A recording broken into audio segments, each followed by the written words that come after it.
here on the Eating Me podcast. I'm really excited. I'm actually recording this Sunday morning. So it's Sunday, February 9th. So those who are going to be watching this on YouTube, I literally just recorded this. But I was, normally I will record something like a day or two before it actually airs. But this weekend I needed to just relax and just kind of like get myself together. And I hope you guys are doing the same, just taking care of yourselves during this time. There's a lot going on in the world. And so you can find time to take care of yourself, rest, and kind of get away from it all, I definitely encourage it. But yeah, so I'm excited to be here with you all today. And I wanted to, continue on talking about things as it relates to Black History Month. Last week, I really didn't talk much about Black history. We focused more on how we manage our mental health during this time, particularly during the Trump presidency. But I wanted to focus on Black history this week. And of course, the best way to do that is by honoring the foods that we would normally either eat during this time of year, or that, Black people eat all the time, whatever, however you want to look at that. But the thing of it is I wanted to honor the foods that are from our African heritage and really focus on that as opposed to what a lot of people think Black people eat all the time. It's funny when we think of soul food, right? Or we think of food that's quote unquote Black food. It was interesting. I was reading an article earlier where they were talking about something similar to that vein of like just, oh, this is considered Black food. And so in a performative way, places like the workplace, schools, and different organizations will cook the traditional fried chicken. They'll have mac and cheese. They'll maybe have collard greens. I know that in one article, they were talking about two colleges that actually failed at it and served things like Kool-Aid. And it was just like, wow. So it's interesting to see the perception of people out there that think that Black people, this is all that all that we eat. But if you know the traditional Black diet or African diet as it relates to the diaspora, it's so much more than that. And I found this amazing article that then led me to this organization's Facebook page, and I will share both the article and their Facebook page in the show notes because I think it's so interesting to just learn more about the diet that my people have actually consumed for, eons, and just actually see it on paper. And I don't know if that makes any sense to you, but it does to me because it's like, oh, this is legitimate. Like this is literally what I have grown up on. And it's beautiful to see that because, like I said, when you see what, a lot of places will portray as quote unquote Black food or African American food, it's sometimes shameful to some degree. And I'm not taking away from things like fried chicken or mac and cheese, collard greens, because I love greens, it's like one of my favorite things. But the preparation of a lot of those things have been rooted in a lot of unhealthy ways of cooking it. And to be fair, a lot of these things that were put upon us in terms of how we had to prepare our foods, particularly during slavery, was by way of survival. So it was more so a lot of the foods that you see now have been, I don't want to say warped, but in a way kind of like shaped. I'll say that been shaped in a way of how many of our ancestors ate during that time.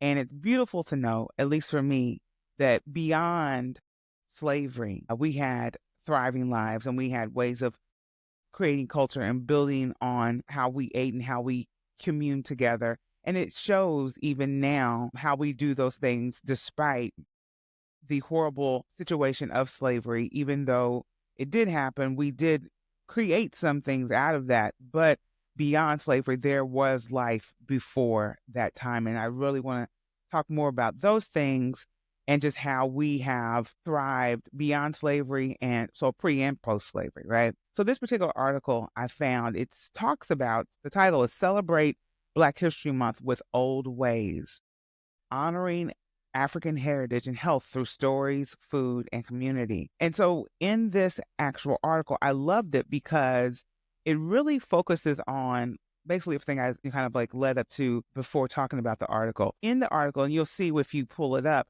there is an African heritage diet pyramid, which I was like, yes, love it, love it.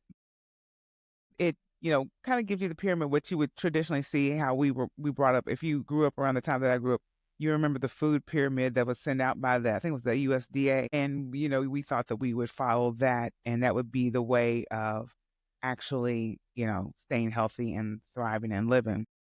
But I love this particular pyramid. And at the bottom, which is, typically where you kind of want to be each and every day in your life in practice, the first thing it says is be physically active and enjoy meals with others. And I love that because I think a lot of times what happens is we lose the joy of eating. And so we just kind of like eat something really quick and go and not even thinking about, the nutrition that's involved in it or, being in community with people while eating and enjoying it and allowing ourselves to enjoy the act of eating and obviously being physically active. And I love that that is the base. Before they tell you, oh, you need to eat this, you need to eat that, more green leafy, uh, uh, more dark greens or whatever. They're not saying that. They're saying take the time to be physically active first, and then also enjoy meals with others. Love it. And then so beyond that, it then breaks down the pyramid where it says base every meal on these foods. And so it says herbs, spices, traditional sauces, beans, peas, fruits, peanuts, nuts, vegetables, whole grains, tubers, and greens. And let me tell you something, I didn't even know what tubers were. So I had to look it up because I was like, tubers. And basically, tubers are the vein kind of that provides the main food source, main food source, the main nutrients rather, to things like potatoes, sweet potatoes, a lot of the root vegetables. And so I was like, wow, I did not even know that that was a thing. So, but by way of the tubers, you get the potato. So basically, you're eating the potatoes and any type of root vegetables by way of the tubers. So yeah, it's all connected, if that makes sense. The next part of the pyramid says eat often, at least twice a week. So this saying fish and seafood, you want to have those at least twice a week if that is a part of your diet. I'm vegan, so I wouldn't be eating those things. But for those who do, definitely have that. Eat moderate portions of these things. So daily to weekly, which would be dairy, eggs, poultry, meats, and healthy oils. And then last but not least, eat less often sweets. And for me, I'm laughing because that is like something that I have to work on each and every day because sweets are something that I love. All that to say, this pyramid is so cool. And it's my first time really experiencing it and seeing it. So it's like, oh, wow, this is really nice. So definitely, guys, when you get a chance, take a look at this pyramid and, take it in. It's like, it doesn't have to be what we normally think of as quote unquote soul food that we would eat during this time of year or all year round. There are other ways of doing this. And what I also love is on their Facebook page, I'm kind of like bouncing around, but I love the fact that they mentioned here that, give me one second, guys. I just had it. And oh, here we are. So on the Facebook page, it's called A Taste of African Heritage. And their about section, I loved it because I was like, it's basically, like I said, everything I was saying before as it relates to us acknowledging that food that Black and or the African diaspora has consumed, since the beginning of time did not consist of what we have normally seen, like in terms of like the fried chicken, the macaroni and cheese, like all those things, even though they're good things. And listen, not knocking any of it, but that was not really our traditional diet. So here's the about section of this. I loved it, and I'm just going to read it for you. So it says, Old Ways, A Taste of African Heritage is a cooking program that combines cultural history, nutrition, education, and community cooking that helps improve the health and well-being of our community. Many people are unaware that traditionally African American ancestors ate a plant-based, whole food diet that was extremely high in flavor and nutrition. In fact, many of today's healthiest foods have their roots in African heritage. So leafy greens, sweet potatoes, millet, watermelon, and flax seeds, to name a few. I love that. I mean, it goes on to talk more and more about that, but I really wanted to hone in on that and just really focus on the fact that I think many of us have had that perception of the African American diet is solely, saturated in fats and, it is just not a healthy diet. And for me, it is so reassuring to know that our diets didn't start at slavery. And I think more people need to know that our diets didn't start at slavery. And this is not, you know, who we are and who our culture is on a whole. And so for me, it's beautiful to experience this by way of learning this and also knowing this, but really seeing it, like I said, seeing it on paper, and for people to also acknowledge, like, oh, that was something they had to do to survive, right? And thank God we survived, right? I saw a reel on social media, and the person that was on the reel, it was an interview or kind of like a conversation. It might have been a podcast episode, I'm not sure. But the woman that was being interviewed said that, you know, being a Black person, African American, or, someone who was a part of that slave trade, we are miracles.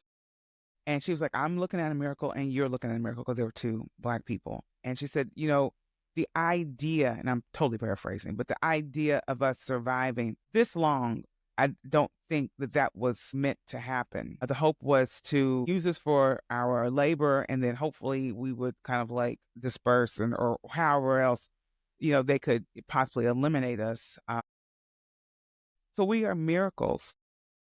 And I think knowing that you're a miracle, this is just me, knowing that I'm a miracle, miracles require the best, because a miracle is like something, it's like the best thing ever. Like, how did this happen? Like, oh my gosh, miracles require sustenance that is going to sustain them, that's going to allow them to thrive and be their very best. And so, not saying that you can't have soul food, right? Not saying that that's not a piece of who we are in terms of our history.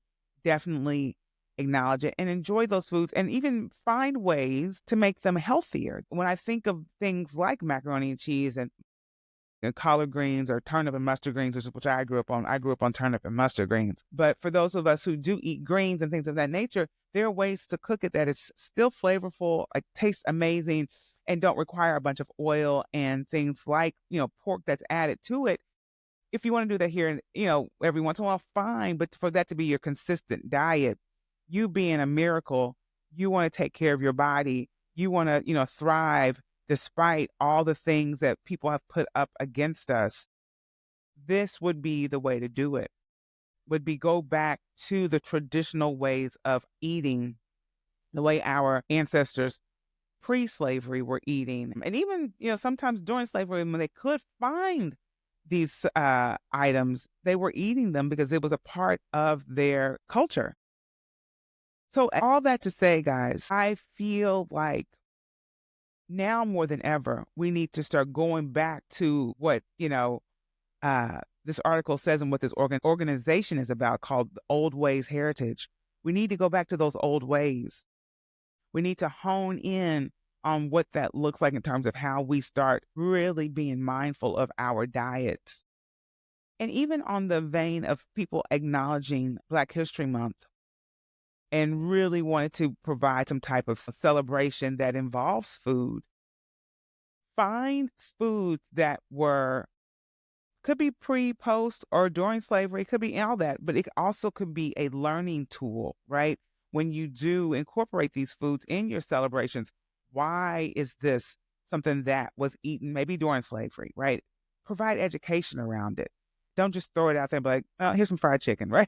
Or whatever it is, right? Where did this come from? Why were people eating this at this time? And why do we still eat it, right? Because it might be a thing of like, okay, that was survival. And that is okay that my people survived. I am so happy that they survived. But now I want to thrive. And so in order for me to thrive, I need to go back to those old ways, right? And start really looking at those plant-based options that were a part of my ancestors' diet. Because in order for me to really be able to show up as my true self, my authentic self, my most magnificent self, it starts with what you're putting in your mouth in a lot of ways, right? Obviously, what we consume beyond the plate is a factor as well, but you could at least start with the plate. It's so important to, think of those things. And so I went plant-based for health reasons. I went vegan for health reasons. Many of you who have been listening to the podcast know that I have multiple sclerosis. And so in order to manage my multiple sclerosis, I went vegan, and it has changed my life. I don't take any medication. I take supplements, obviously, but I don't take any medication as it relates to what the Western medicine based approach to managing MS. I don't follow that. I see a neurologist. I get all of my scans and all that. And, my neurologist is like, listen, whatever you're doing, keep doing it. And that's literally my visit every year. I kid you not.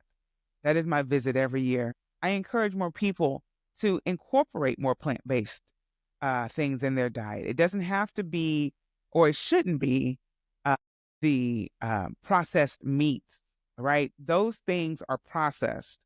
And can you have them every once in a while? Of course, definitely, enjoy those things. But in terms of your everyday diet, go back to those old ways. And I'm so happy that I was able to find this information. Like I said, I will share it with you all in the show notes.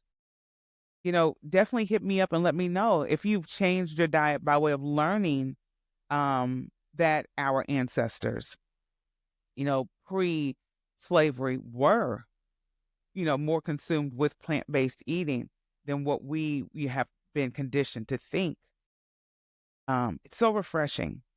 And it's so beautiful to know that, our history doesn't start at slavery, right? And it's really not our history. I saw something the other day, and I'll end with this, and I thought this was so powerful and so beautiful. And it said, slavery is white history. Us surviving, talking about Black people, us surviving slavery and thriving beyond that is Black history. And so with that being said, know that our actual history does not start at slavery. There was so much more beyond that. And I celebrate that with you all today. And I encourage you all to continue to learn and grow as Black people. Even if you're not Black, still learn and grow and, be that beacon of hope for those that are out there that aren't educated around things like this, and share this knowledge with them as well. I think the more that we learn about each other, the better off we will be and see each other as human beings. I love you all. Happy Black History Month. And listen, I'll see y'all next.